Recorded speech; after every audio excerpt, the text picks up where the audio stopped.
Dieu des armées, ce soir encore, nous nous tenons dans ta sainte présence. Tu es le Dieu en qui il n'y a ni changement, ni ombre de variation. Ce soir encore, nous te prions. Ouvre les églises des cieux et envoie l'Esprit, la Pentecôte, au milieu de l'assemblée de ton peuple. Que la gloire te revienne, car tu es le Dieu véritable. Tu es le puissant de Jacob. Tu es le grand souverain d'Israël. Tu veilles sur ta parole pour l'accomplir. Seigneur, que cette parole lumière ait une place maintenant dans notre cœur. Et que la gloire te revienne.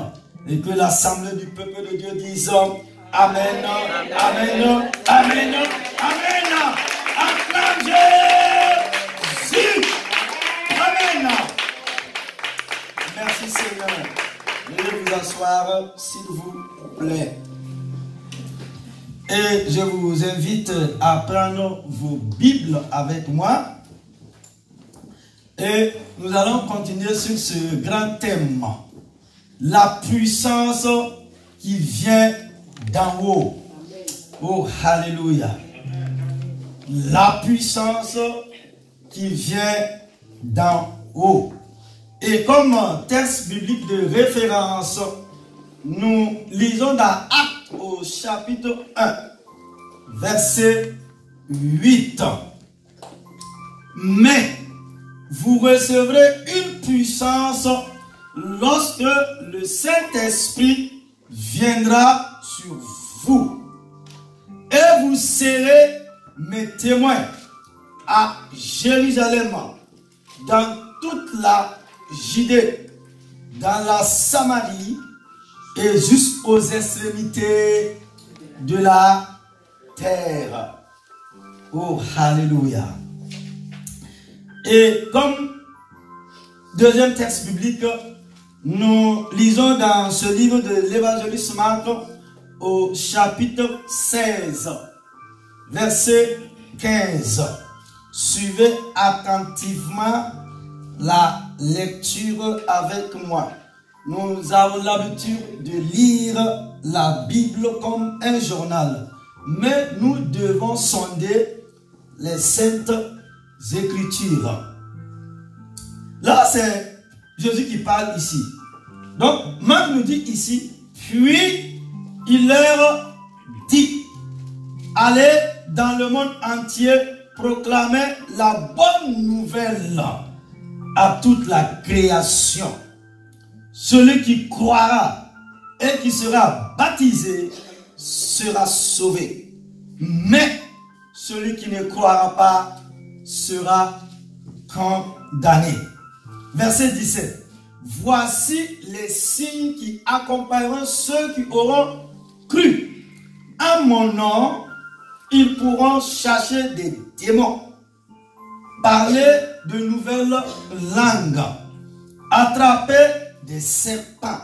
Et s'ils boivent un breuvage mortel, celui-ci ne leur fera point aucun mal. Ils poseront les mains sur les malades et ceux-ci seront guéris. Alléluia. Que Dieu bénisse sa parole. Nous avons débuté le 18 juin dernier notre message introductif sur la puissance qui vient d'en haut. Nous avons vu que Jésus n'a pas laissé son église sans pouvoir lorsqu'il est retourné au Père.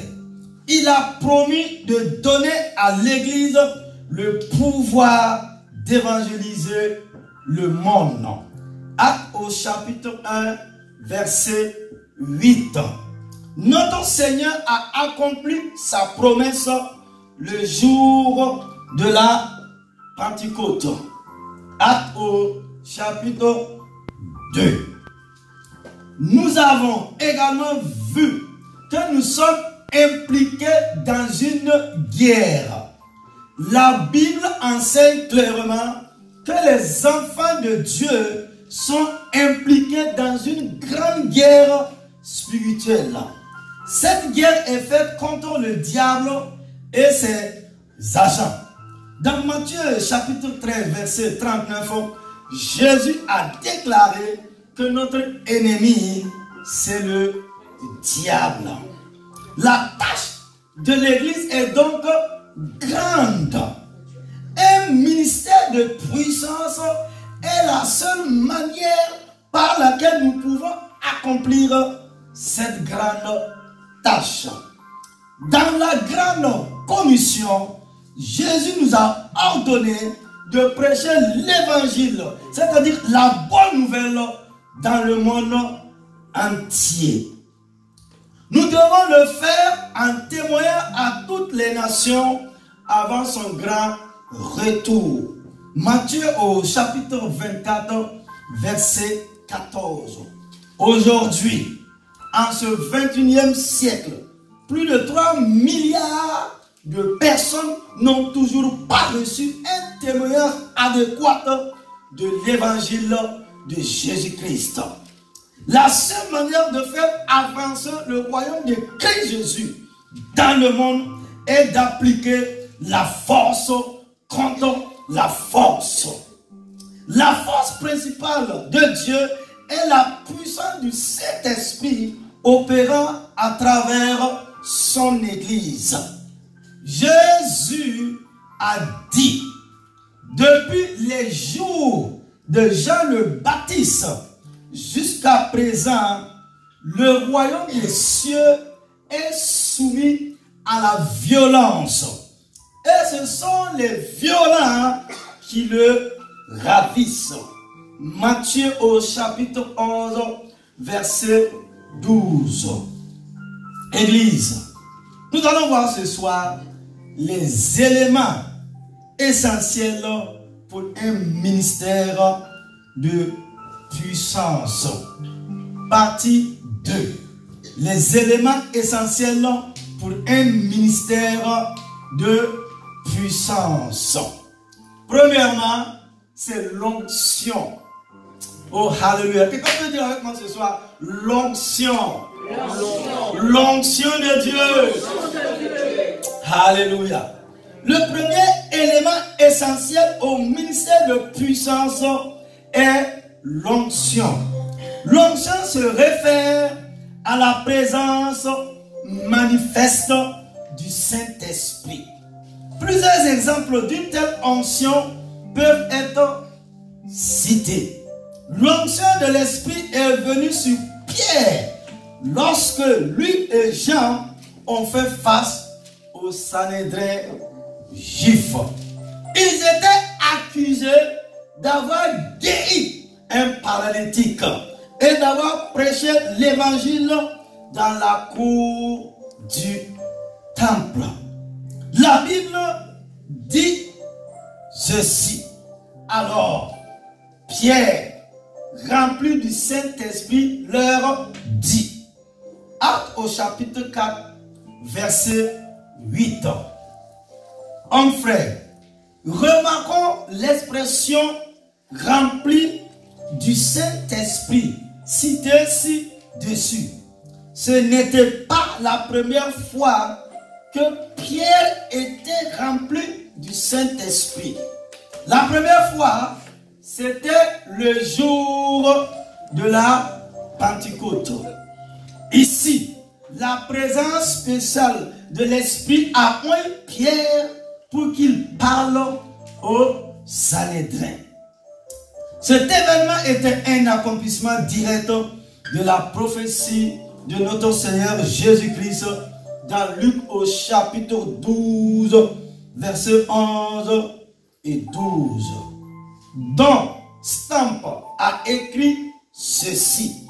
Pierre reçut une plénitude nouvelle du Saint-Esprit qui apporta une inspiration soudaine, de la sagesse et de l'audace pour la proclamation de la vérité de Dieu. Voilà ce qu'on appelle l'onction de l'Esprit. Plus tard, Pierre et Jean ont fait un rapport à leurs compagnons croyants.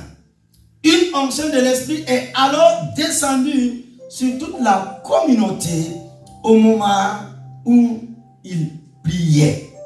Quand ils eurent prié, le lieu où ils étaient assemblés trembla.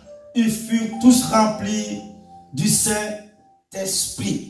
Et ils annonçaient la parole de Dieu avec assurance. Actes au chapitre 4, les versets 31. Ils étaient encore une fois remplis ou moins par le Saint-Esprit.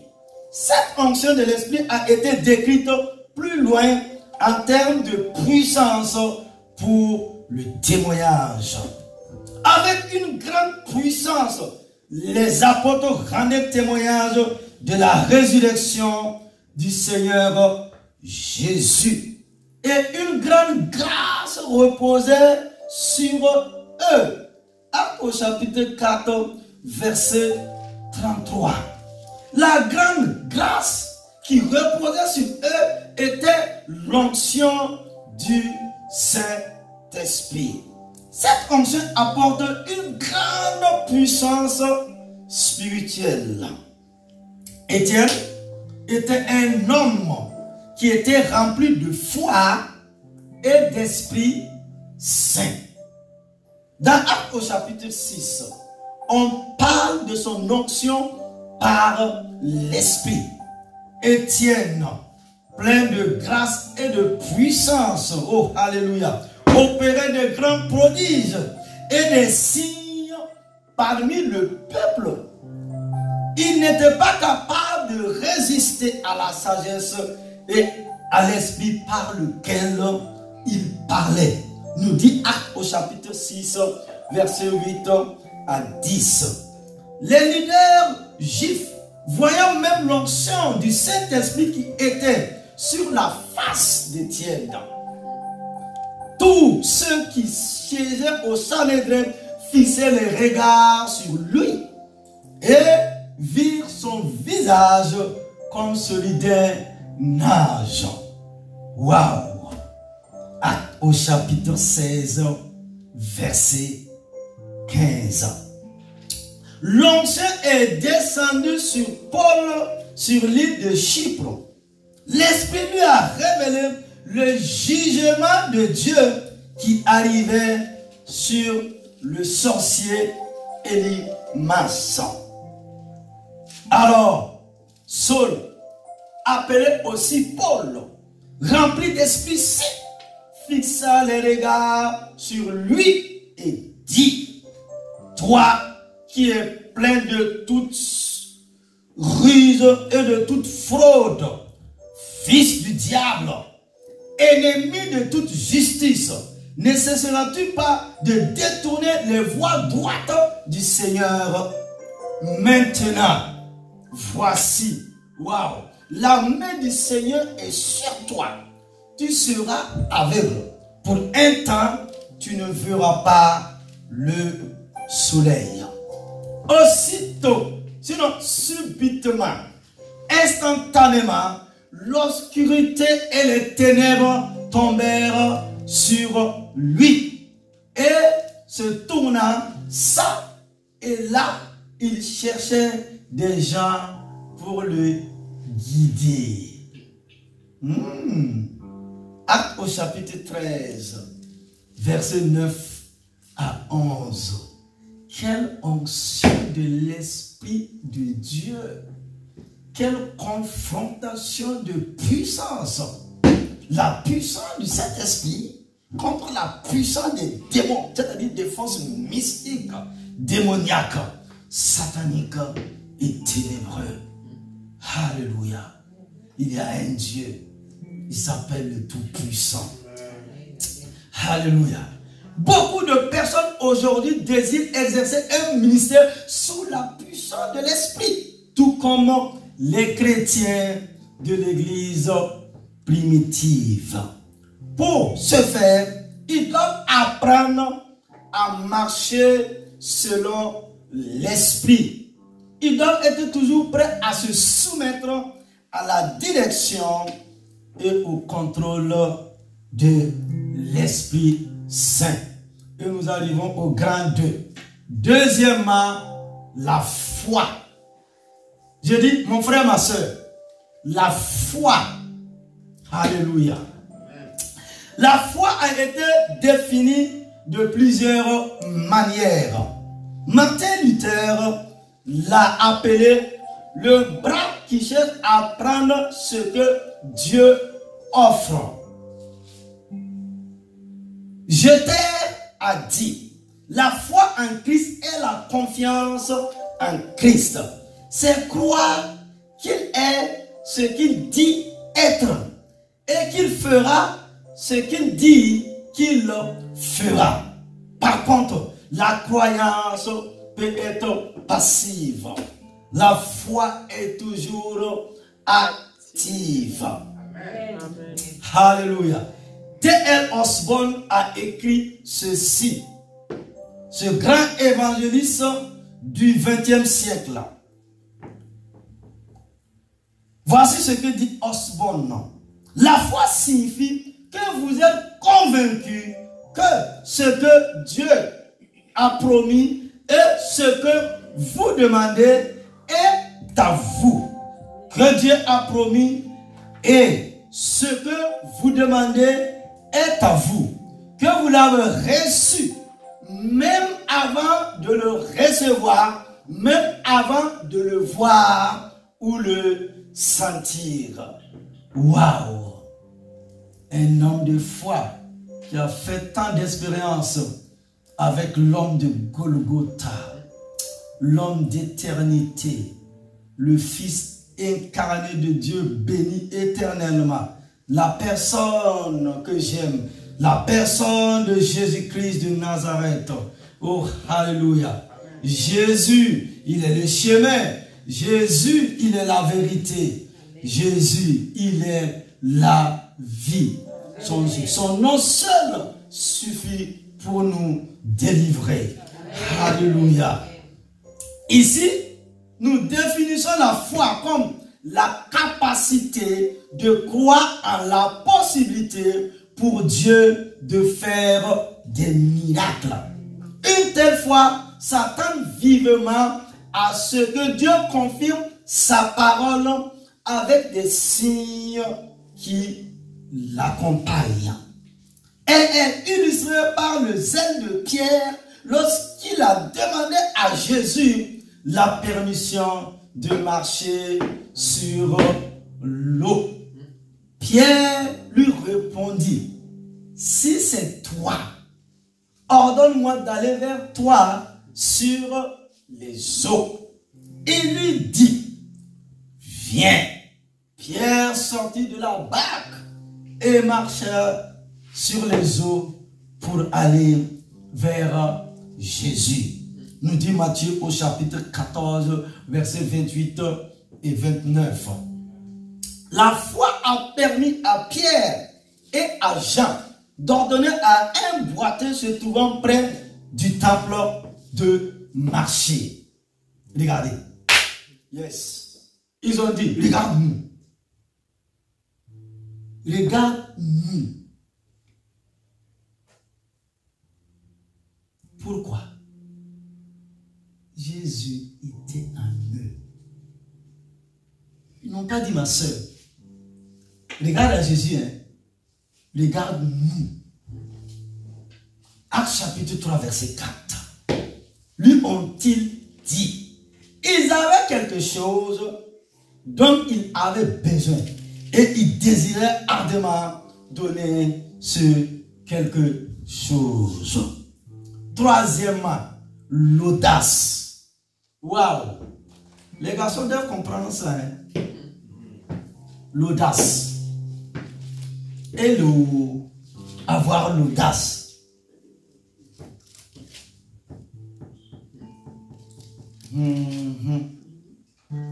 L'audace est la volonté de prendre les risques spirituels. Ce risque peut entraîner un échec éventuel et l'humiliation.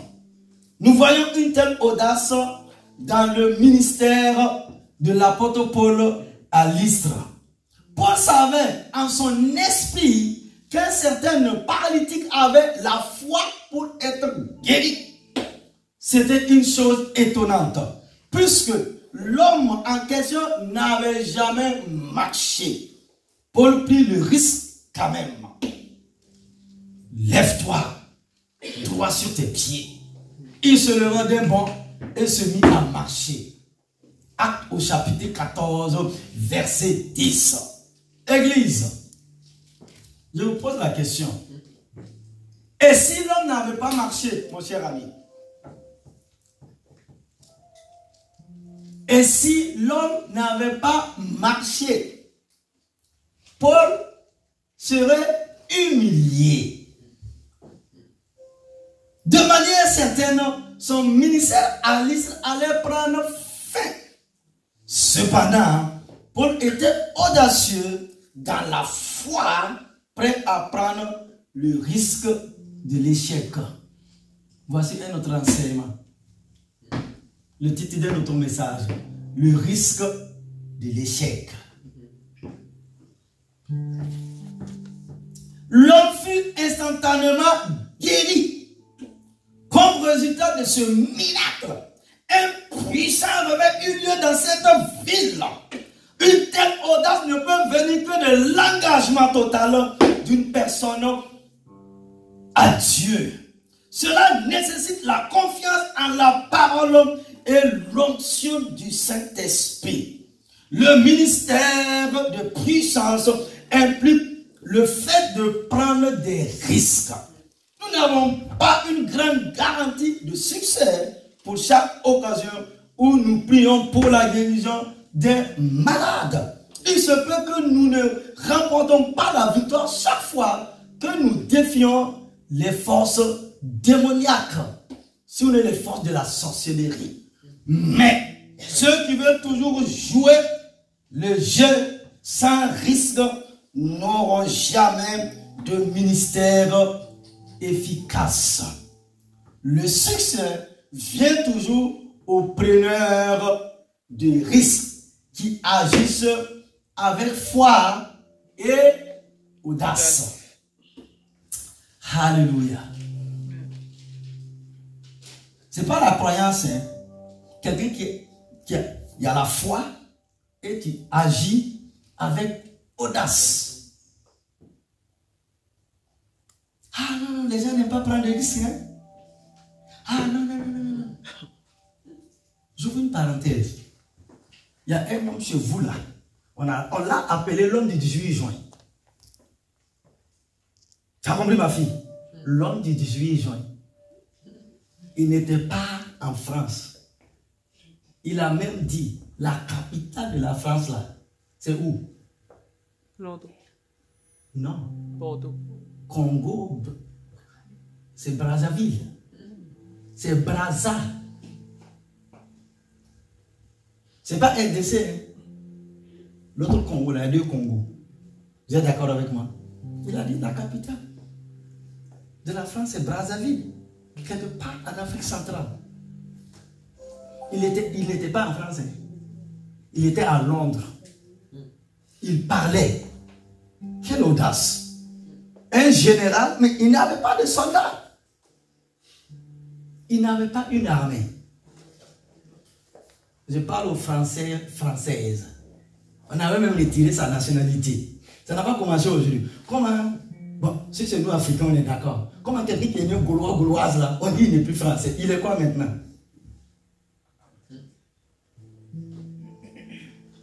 Je veux parler, je veux vous savez, l'église là, hein? Non, l'église du Seigneur Jésus, marcher avec Jésus là, la foi chrétienne, c'est une vie de foi, de puissance, d'audace et de détermination. C'est pas fini. Il dit, nous là, on ne va pas céder à l'ennemi. Hello. Les sorciers t'attaquent et puis toi tu veux céder. Tu es là assis, tu pleures. Hello, on ne va pas céder. Amen. Non, non, non, non, non, non, non, non, non. Il a dit, Paris là va gagner. Même en politique là, mon ami, j'ai plus de 10 livres sur lui. Même en politique là, dans cette géopolitique, même en politique, les gens prennent des risques. C'est le chrétien qui n'a pas compris la puissance du royaume de Dieu, la foi du royaume. Et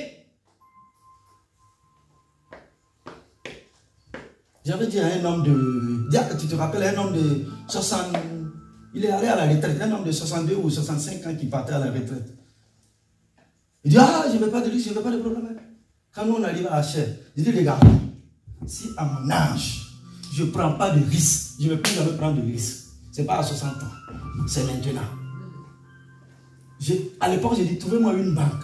Ils n'ont pas nous donné 3 millions d'euros. Et dites-les, en 7 ans, on va renforcer ça. Au nom de Christ Jésus. Amen. Hein? Les gens, ils sont tellement philosophes, ils sont tellement... Non, c'est la peur, ou bien c'est l'incrédulité. Non. On va prier ce soir. Ils ont dit, on ne va pas céder. Ah, les gens reculent.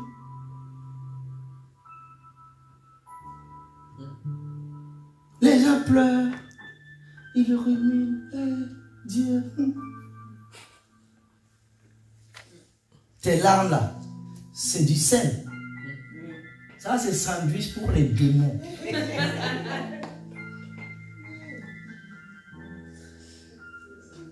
Je ne comprends pas ma vie. Ma vie n'avance pas, ma vie ne recule pas.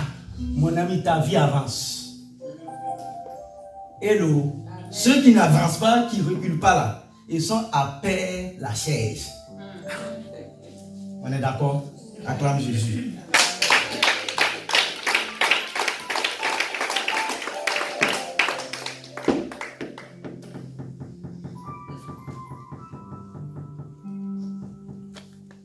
Quatrièmement, la direction divine. Voici un autre thème qu'on va traiter. La direction de Dieu. Si nous n'avons pas pris la direction de Dieu, pas de victoire. Quatrièmement, la direction divine. La direction divine est un quatrième élément essentiel d'un ministère de puissance. Discerner la volonté de Dieu dans une situation doit venir avant les actions audacieuses. Dieu ne bénira pas les actions faites hors de sa volonté. Notre Seigneur, Jésus n'a jamais exercé de ministère en son propre compte. Il a toujours suivi la volonté de son Père, le Père éternel. Il était dirigé par le Saint-Esprit qui le remplissait.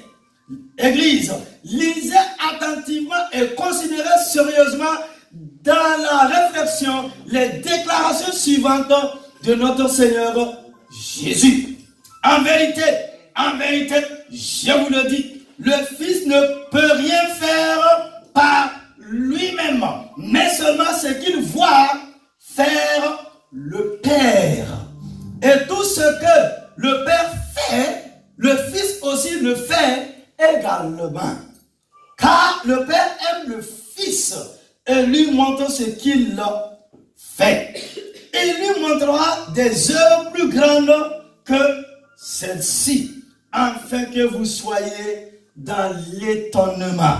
Jean au chapitre 5, verset 19 à 20.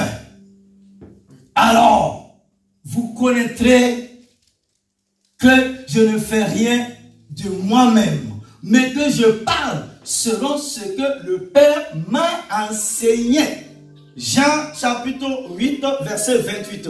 Car mes paroles ne viennent pas de moi, mais le Père qui m'a envoyé m'a commandé lui-même ce que je dois dire, ce dont je dois parler.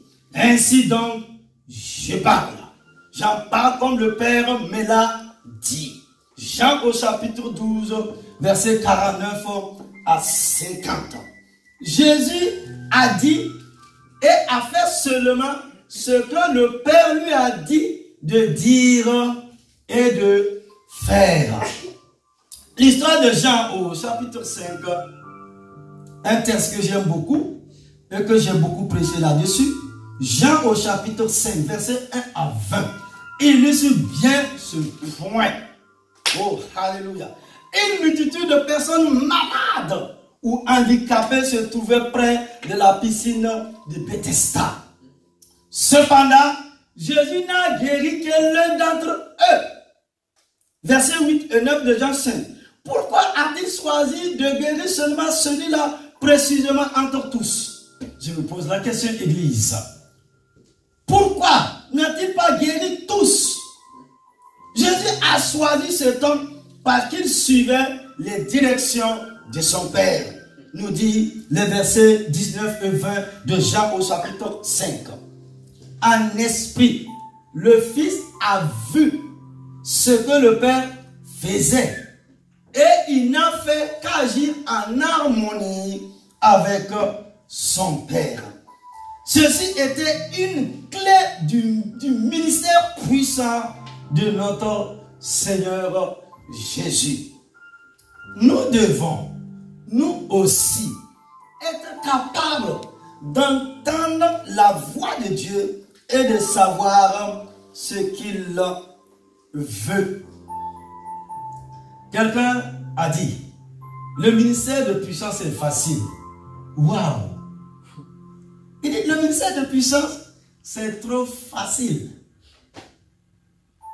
Comme Jésus aussi l'a dit un jour, il dit la guérison là, la délivrance là, il dit c'est le pain des enfants. Hein? Tout ce dont vous, il continue, tout ce dont vous avez besoin est de faire et d'écouter la voix de Dieu et d'y obéir. Et ceci est vrai. Dès que nous découvrons ce que le Père est en train de faire en nous. Et nous arrivons au cinquième point. Cinquièmement, l'humilité. Voilà un autre grand thème. L'humilité. Alléluia. Ce soir, nous tous, on est humbles. Hein? Nous, on est humbles. Alléluia. Parfois, si c'est un jour à la fois, on ne peut pas ne pas être humble. Un jour à la fois.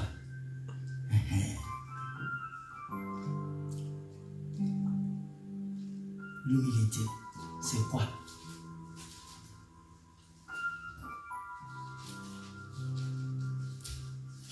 L'humilité est la capacité de nous voir comme Dieu nous voit, tel que nous sommes réellement. Paul a écrit ceci au sujet de l'humilité dans Romains au chapitre 12, verset 3. Par la grâce qui m'a été donnée, je dis à chacun d'entre vous de ne pas avoir de prétentions excessives et déraisonnables, mais d'être assez raisonnable pour avoir de la modération, chacun selon la mesure de foi que Dieu lui a départie. Paul a encouragé les chrétiens à vivre dans l'humilité, dégagée de tout orgueil ou sentiment de suffisance. Il continue. Ne faites rien par rivalité ou par vaine gloire, mais dans l'humilité, estimez les autres supérieurs à vous-même. Philippiens au chapitre 2, verset 3. L'apôtre Paul a résumé son enseignement au sujet de l'humilité dans Philippiens au chapitre 2, verset 5. Ayez en vous la même pensée, il dit, écoutez, il dit, ayez en vous la même pensée qui était en Christ. Il a ensuite décrit l'attitude désintéressée et altruiste de Jésus. Lui donc la condition était celle de Dieu. Il n'a pas estimé comme une proie à arracher d'être égal à Dieu. Mais il s'est dépouillé lui-même en prenant la condition d'esclave, en devenant semblable au Fils des hommes, après s'être trouvé dans la situation d'homme. Il s'est humilié lui-même en devenant obéissant jusqu'à la mort sur la croix. Philippiens au chapitre 2, versets 6, 7 et 8. Alléluia. Église, à travers les âges, à travers les générations, nous avons vu la chute d'hommes qui, à un moment donné, étaient puissamment utilisés par Dieu. Ils ont chuté à cause d'un esprit d'orgueil. Ces hommes ont oublié les avertissements clairs de l'Écriture, c'est-à-dire la Bible. Ils ont commencé à avoir une trop haute considération d'eux-mêmes. Finalement, ils sont tombés sous le poids de leur propre suffisance ou vanité. Et voici ce que la Bible nous dit dans Proverbes au chapitre 16, verset 18. L'orgueil précède le désastre et un esprit arrogant précède la chute. Le ministère de puissance regorge de grandes tentations de devenir orgueilleux. La puissance intoxique et trompe. Ceux qui sont puissamment utilisés par Dieu peuvent facilement devenir ivres de leur propre succès. Des gens, c'est-à-dire les hommes ou les femmes, les assurant de leur grande importance.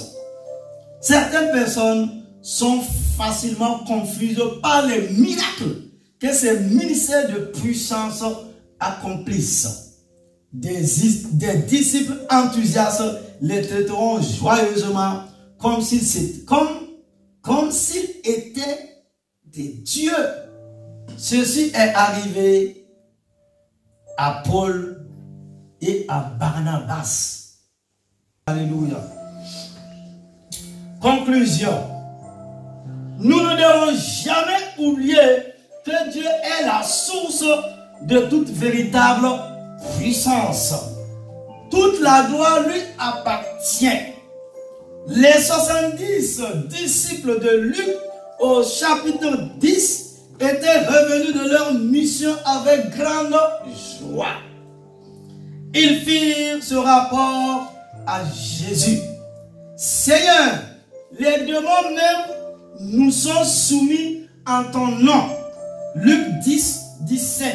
Mais Jésus les avertit en ces termes dans Luc au chapitre 10, verset 20. Ne vous réjouissez pas de ce que les esprits vous sont soumis, mais réjouissez-vous de ce que vos noms sont inscrits dans les cieux. Alléluia. Il leur donnait un point de vue solide pour le ministère de puissance. Point de vue que nous pourrons rendre en ces termes. Ne devenez pas remplis d'orgueil pour ce que vous avez fait pour Dieu. Réjouissez-vous plutôt de ce que Dieu a fait pour vous. Nous aimons dire, j'ai fait des choses pour Dieu. Hein? Je sers Dieu. Hein? J'ai fait ceci pour Dieu. Et voilà. Et ce que Dieu a fait pour nous, là, on peut payer ça. Quel or, quel argent dans ce monde, ce que Dieu a fait.